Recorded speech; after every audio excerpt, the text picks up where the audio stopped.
जब तक पूरे ना हो फेरे साथ, तब तक दुल्हन नहीं दुल्हा की, तब तक बबुनी नहीं बबुआ की। 40 साल पहले आया था ये गीत, लेकिन बात ऐसी कह गया जो हजारों वर्षों का निचोड़ है।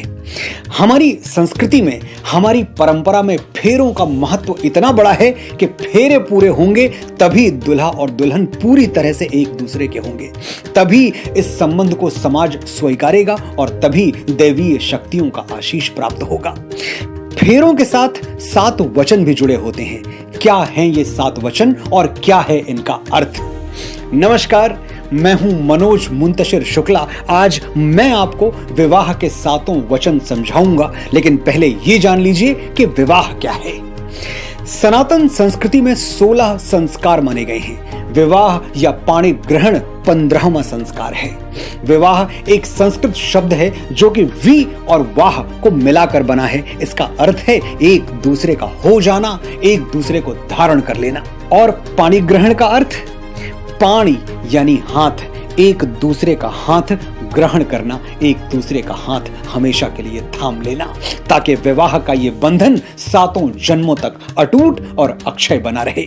विवाह का पहला वचन है, तीर्थ व्रतोद्यापन यज्ञ कर्म मया सहैव प्रिय वयम कुर्याः वामांग मायामि तदा त्वदीयम ब्रवीति वाक्यम प्रथमम कुमारी। कन्या अपने वर से कहती है, आप कभी किसी तीर्थ यात्रा पर जाएं तो मुझे साथ लेकर जाएं। आप मेरे बिना कोई व्रत, कोई उपवास या फिर यज्ञ जैसे कोई धार्मिक कर्म ना करें। यदि आप मेरी बात से सहमत हैं तो मैं आपकी जीवन संगिनी बनना स्वीकार करती हूं। इस पहले वचन में होने वाली पत्नी अपने भावी पति से यह वादा चाहती है कि जीवन के हर अच्छे काम में वो उसे अपने साथ रखे। दूसरा वचन, पूज्यो यथा सो पितरो ममापि तथेश भक्तो निज कर्म कुर्याः वामांग मायामि तदा त्वदीयम ब्रवीति कन्या वचनम द्वितीयम। कन्या वर से दूसरा वचन मांगती है। जैसे आप अपने माता पिता का सम्मान करते हैं, विवाह के बाद आपको उसी तरह मेरे माता पिता का सम्मान भी करना होगा। ये वचन मांगना और देना दोनों एकदम उचित है। विवाह सिर्फ 2 लोगों के बीच नहीं, 2 परिवारों के बीच भी होता है। तो मान सम्मान की यह गंगा भी दोनों तरफ से बहनी चाहिए। लड़के वाले बड़े और लड़की वाले छोटे, ये सोच गलत है और हमारे संस्कारों में ऐसी सोच का कोई स्थान नहीं है। तीसरा वचन, जीवनम अवस्था त्रये मम पालनाम कुर्याः वामांग यामि तदा त्वदीयम ब्रवीति कन्या वचनम तृतीयम। जीवन आनी जानी छाया है। उम्र का सूरज जैसे चढ़ता है वैसे ही उतरता भी है। जो पूरब में उगेगा उसे पश्चिम में अस्त होना ही पड़ेगा। यही संसार का नियम है। अपने तीसरे वचन में कन्या वर से कहती है, यदि आप जीवन की तीनों अवस्थाओं में, युवावस्था, प्रौढ़ावस्था और वृद्धावस्था में मेरे साथ रहने का वचन दें तो मैं आपकी जीवन संगिनी बनना स्वीकार करूंगी। हमारे यहां विवाह सचमुच जीवन भर का बंधन है। एक बार विवाह हो गया तो एक दूसरे को त्यागना सनातन के विरुद्ध है। डिवोर्स और तलाक ये दोनों शब्द विदेशी हैं, एक इंग्लिश, दूसरा अरेबिक। मैं आपसे पूछता हूं, क्या आप डिवोर्स का हिंदी शब्द जानते हैं? क्या आप ये जानते हैं कि तलाक को हिंदी में क्या कहते हैं? अब संबंध विच्छेद मत कहिएगा, क्योंकि वो शब्द नहीं है, फ्रेज है, वाक्यांश है। 2 शब्दों को जोड़ के बनाया गया है, संबंध और विच्छेद। तो सच ये है कि तलाक के लिए, डिवोर्स के लिए हमारी भाषा में कोई शब्द है ही नहीं, क्योंकि हम विवाह को तोड़ने में, पति या पत्नी को छोड़ने में विश्वास ही नहीं रखते। तलाक शब्द और डिवोर्स की प्रथा ये एक वायरस की तरह विदेशों से हमारे यहां दाखिल हुई है। जिस दिन हम अपनी मूल भारतीय संस्कृति की ओर लौटेंगे, हमारे देश में डिवोर्सेस हमेशा के लिए बंद हो जाएंगे। चौथा वचन, कुटुंब संपालन सर्व कार्य कर्तु प्रतिज्ञाम यदि कातम कुर्याः वामांग मायामि तदा त्वदीयम ब्रवीति कन्या वचनम चतुर्थः।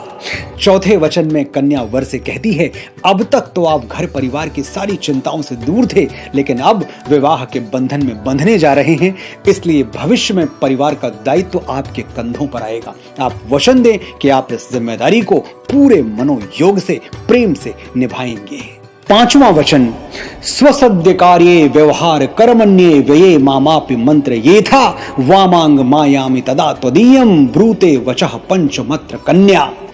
5वें वचन में कन्या वर से कहती है कि विवाह के बाद घर के कामों में किसी भी प्रकार के लेन देन और खर्च में आप मेरी सलाह जरूर लेंगे। लेनी भी चाहिए, घर किसी एक का तो है नहीं, दोनों का है, तो घर से जुड़े हुए फैसले भी दोनों के होने चाहिए, वरना पत्नी के मन में ये कसक हमेशा के लिए रह जाएगी कि जिस घर में मेरे नाम की तख्ती भी नहीं है, एक उम्र उसी घर को सजाने में गुजर जाए।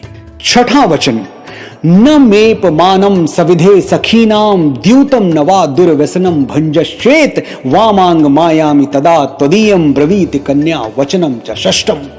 इस वचन के 2 भाग हैं, दूसरा पहले समझाता हूं। कन्या कहती है, वचन दीजिए कि आप जीवन भर जुए से और जुए जैसी अन्य बुराइयों से दूर रहेंगे। और पहले भाग में वो अपने स्वाभिमान की सुरक्षा मांगती है।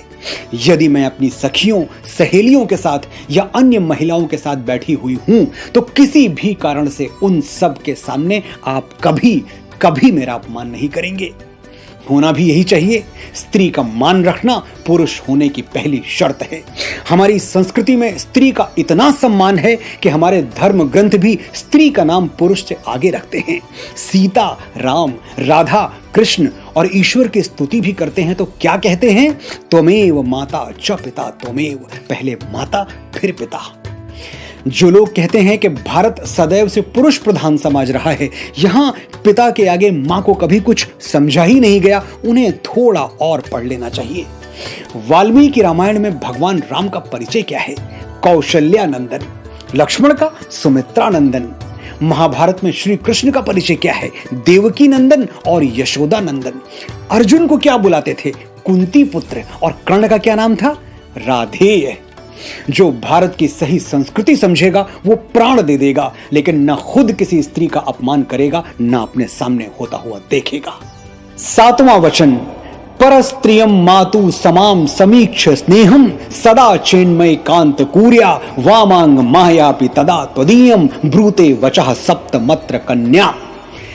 इस आखिरी वचन में कन्या वर से कहती है, आप वचन दें कि विवाह के बाद अन्य सभी स्त्रियों को माता समान मानेंगे और जीवन पर्यंत हमारे आपसी प्रेम के बीच किसी तीसरे को आने नहीं देंगे। प्यार ऐसा ही होना चाहिए, 2 के बीच इतनी जगह ही न रह जाए कि तीसरा दाखिल हो पाए। लहू और इश्क रंग दोनों का फीका हो नहीं सकता, मैं उसका हो चुका हूं, अब किसी का हो नहीं सकता। ये थे विवाह के वो 7 वचन जिनकी नींव प्रेम, विश्वास, त्याग और समर्पण पर रखी गई है। आपने बड़े ध्यान से सुना, बड़े धैर्य से सुना, आपका आभार। सबसे ज्यादा अच्छा रिस्पेक्ट वाला भी अच्छा मुझे पता नहीं क्यों ऐसा लगता है कि हमारे यहाँ शायद इतनी रिस्पेक्ट नहीं दी जाती है स्त्री को, एक महिला को, जितना मैंने देखा है इंडिया में दी जाती है। आप देखें सीता राम जैसे उन्होंने मिसाल दी कि सब के हमारे जो भगवान माँओं के नाम के साथ उनके साथ उनकी माँओं को इतनी रिस्पेक्ट दी गई है। बाहुबली जो मूवीज़ के अंदर हमें दिखाया जाता है तो उसके अंदर बाकायदा मैसेज होता है कि आपने देखा वो अपनी माँ की रिस्पेक्ट के लिए, अपनी माँ की ज़बान के लिए या बात के लिए वो मर तक जा